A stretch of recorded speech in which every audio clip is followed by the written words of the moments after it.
We have some information to share with you this afternoon, and then we'll open it up for question and answers. So at this point, I'm going to turn it over to Dr. Washington to get us started. Great. Thanks, Gibby, and thanks everybody for joining us this afternoon. We are here to basically provide an update on the COVID-19 situation here in Mecklenburg County. As most folks probably are aware, we are seeing quite an increase in all of our key indicators. Our case counts over the last week following the Christmas holiday have increased by nearly threefold. Our latest percent positivity was hovering around 15%. We are experiencing some data delays today, so that number has not yet been updated for today, but we do expect it will continue to increase. We have seen enormous increase in the demand for testing in our community. We are working closely with our testing partners, including our health systems, as well as our community testing providers, to make sure that we are doing everything to make testing as widely available as possible, but recognize that this level of demand is certainly unprecedented for us in this community. We also know we are providing services to folks not just in Mecklenburg County, but this entire region. And so we appreciate everyone's patience as our healthcare workers are doing everything possible to make testing as widely available as possible in the county. We have a number of concerning trends. As I mentioned, our case rate and our percent positivity are up. But in addition to that, our hospitalizations are increasing. Our demand and strain on our emergency departments continues to be incredibly challenging for our healthcare systems, and we're thankful they're with us today to talk a little bit more about what's happening in their facilities. But it is really critical at this time that everyone continue to do those things that we've been talking about for the last several months to ensure that we're doing everything possible to mitigate the impact of the surge that we're experiencing right now in Mecklenburg County. So with that, I'll turn it to Dr. Hunter for a second, and then to Dr. Fletcher for remarks, and then we'll come back in just a second.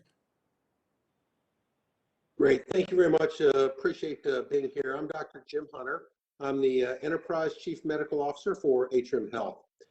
Before I go one word further, I want to stop here and recognize Gibby Harris. Gibby, I think this is your last press conference. Gibby is the consummate professional, a nurse with a passion for public health. We've worked on so many things together over the years, and of course COVID now 4 years, but Gibby, you've brought us together across the community. You've provided an incredible service, and all of Atrium Health and me personally want to thank you for all that you've done, and really extend our appreciation and best wishes for your retirement. Thank you, Jim. I appreciate that. The partnership has been remarkable over the past number of years, and I'm grateful for that. So thank you for the kind words. You're welcome. So for everyone else, as Dr. Washington mentioned, Omicron is definitely being felt in our region. We've all been monitoring that for a period of time here, all the way from its origins. And as mentioned, it's showing itself in rising cases, rising hospitalizations, rising demand for testing, and rising demand for ED volumes and for other care. I know that we're all tired of this. We're tired of COVID. We're tired of masking. We're tired of changing plans, of canceling holidays.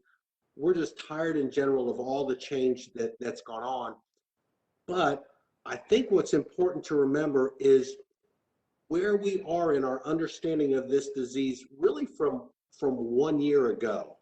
From 1 year ago, we know so much more now. We know what it is, how it spreads. We know better how to treat it. We know that the community knows how to help stop the spread. We know that our vaccines work and they're incredibly effective. We know that we have plenty of PPE, plenty of masks. Our doctors and our nurses have been caring for these patients. They know how to care for them. Now, this is definitely challenging. This is a variation of what we've done before, but I know that we can do this. We have not an exact ability to predict what's going on, but we are more ready than ever before. What we're asking for is for the community, for everyone here to do your part. Get vaccinated, wear your mask, stay home if you're ill, be smart and cautious of different gatherings, and together, if you do your part, Atrium Health and our healthcare providers, we're going to continue to care for you as we have done, and we will continue to provide care for all in our community.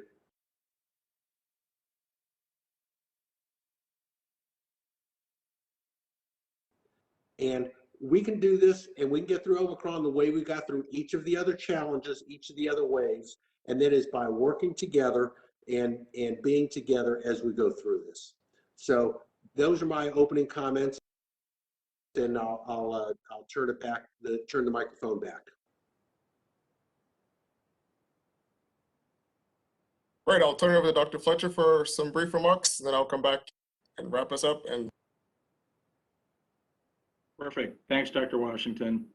I would echo, this is Sid Fletcher. I'm the Chief Clinical Officer for Novant Health here in the Charlotte market. I would echo Dr. Hunter's comments about Gibby Harris. Gibby's just done a phenomenal job, not just during this pandemic, but she's been a partner within this community for a long time, and we certainly wish her the best on her retirement. She's done a phenomenal job of helping lead through this very, very difficult pandemic. So thank you. I appreciate the opportunity to just give you a little bit of a perspective from Novant Health. As Dr. Washington and Dr. Hunter both mentioned, certainly we're seeing pretty dramatic increases in the positivity rates.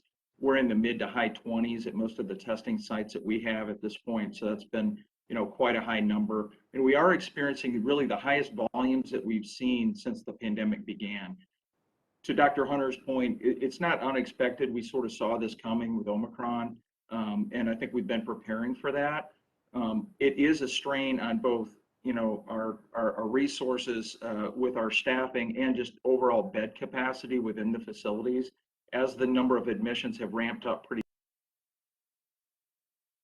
dramatically. One of the things that has been unexpected is the number of people who are presenting to emergency departments for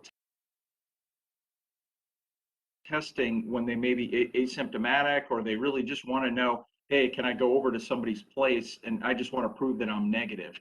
We know that the testing has been limited, right? It's been challenging. At the urgent cares, they've been overwhelmed. The tests have been sold out, the rapid tests at many of the local pharmacies. Please go, check the websites for North Carolina DHHS. You can go to novanthealth.org/COVID test to find other locations, but that's going to be really important because you do put strain on the resources and you put yourself at risk for exposure and for exposing other people who are there for high risk conditions in the ED. I would share with you, to Jim's point, please get vaccinated. If you have been vaccinated and you're eligible for a booster, get your booster. He mentioned these are effective. And what do we mean by effective? It doesn't mean that you can't get COVID. What it means is that you won't get very sick if you do. And that's the really important thing. It's really to prevent hospitalizations or downstream, major bad stuff like going to the intensive care unit or getting on a ventilator. And I would tell you that for our admissions, over 85% of those current state are in the unvaccinated population. That's dipped a little bit. It's typically has been around 90% for us. But for those that have the worsening type conditions, so they're in the ICU or on a ventilator, that number is even higher, mostly unvaccinated patients. So that is protective, and we really want to encourage you to do that. We have seen increased positivity in our pediatric population. That has not translated into many pediatric admissions. That's the really good news, but we have seen some of that nationally, so we'll keep our eye on that.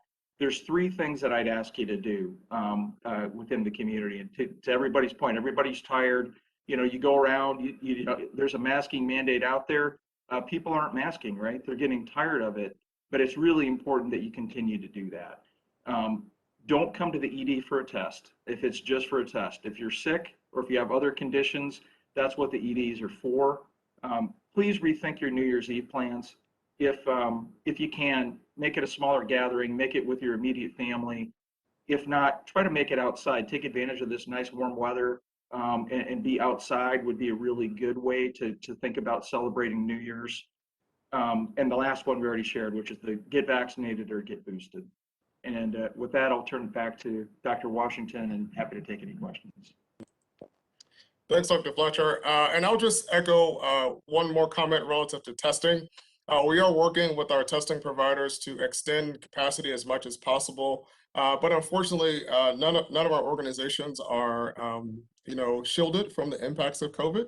And so we're having workforce challenges across the board at our community testing sites, our healthcare systems here at the health department.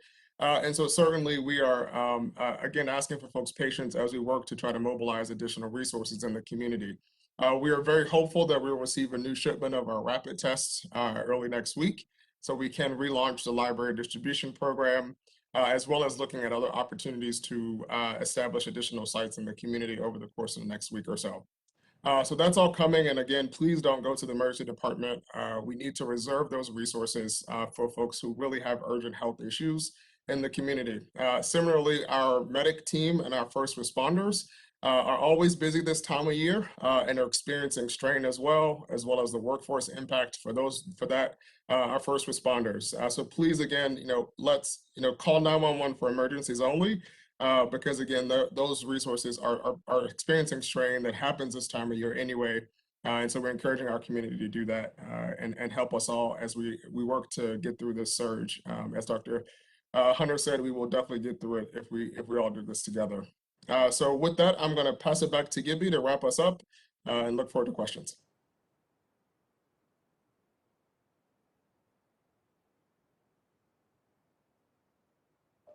Gibby, you're on mute. One last time I needed to mute myself. So, all right. So anyway, thank you all for the information. Just a few other quick things.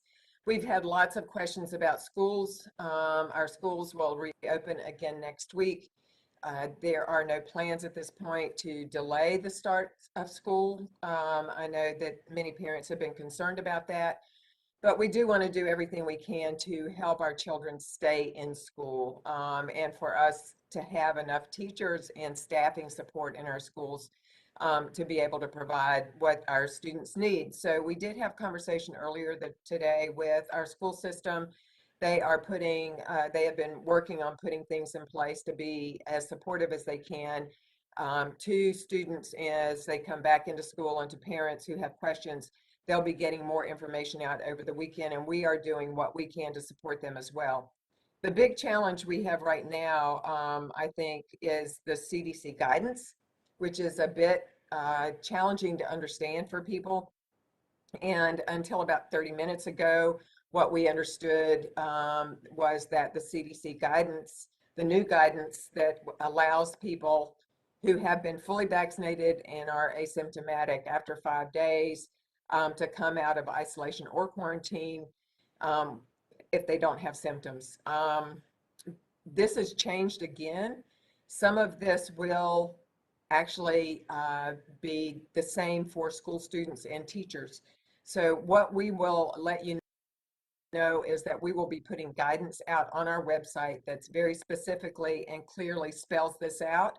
We'll also be working with the school system to get specific guidance out to parents,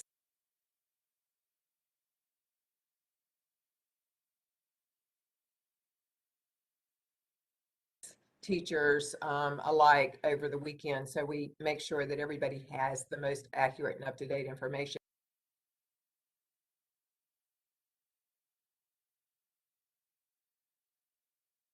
But unfortunately, this is evolving as we're speaking, and people are trying to figure it out. So we will make sure that guidance becomes available. The other thing that we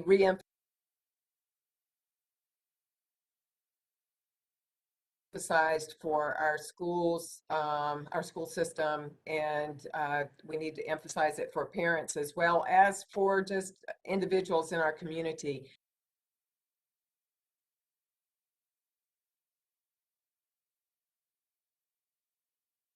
Is if you are ill and you have symptoms that you think may be related to COVID, or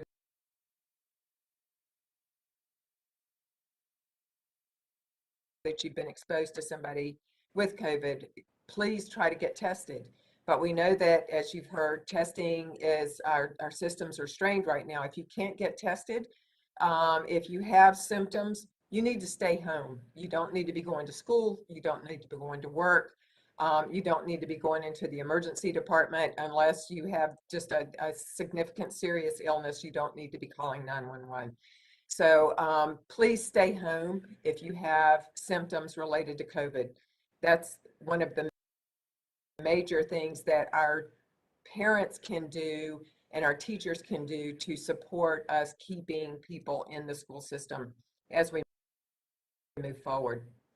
The other thing that's been mentioned is we do have another holiday weekend coming up. This is a holiday weekend where people have a tendency to come together, and as midnight hits, they have a tendency to hug and kiss and do all of those sorts of things to ring in the new year. Well, this is not the year to do that. This is a year to have a bit more caution so that in future years, we're all still around to celebrate with each other. So please be very thoughtful about your New Year's celebrations and keep them a little bit more muted this year, and social distance, wear your masks, and above all, get vaccinated.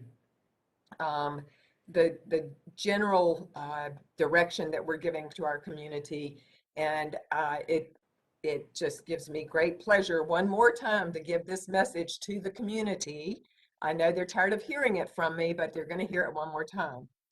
We have the tools to do what we need to do to protect our community, to protect ourselves, to protect those we love, and to keep things from getting worse here.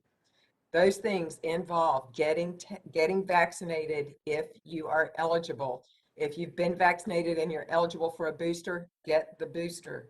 You heard from the physicians here that it's safe, it's effective, you need to get vaccinated. That's the main message. But we also know that our masks, as much as people hate them, and I don't know anybody that likes wearing a mask. I have not had one person tell me, I just love doing this. Nobody likes wearing a mask, but we do know that that's effective in helping prevent the spread of this virus. So wear your masks, especially in public and especially in locations where there are a number of people around you that you're normally not with. Socially distance as you can and avoid those large crowds. It's critically important. And as was mentioned earlier, if you can be outside, do that. But these are the things that we know are going to protect our community and help us keep this virus from ravaging our community and overloading our healthcare systems and our other systems in this community over the next month or so as we get through the winter. So please, please do your part. That's what we need you to do, is do your part. That can be your New Year's resolution, that I'm going to do my part to do what I can to keep this virus under control and to get our community back to a more normal state. So with that, I will stop and we will open for questions and answers.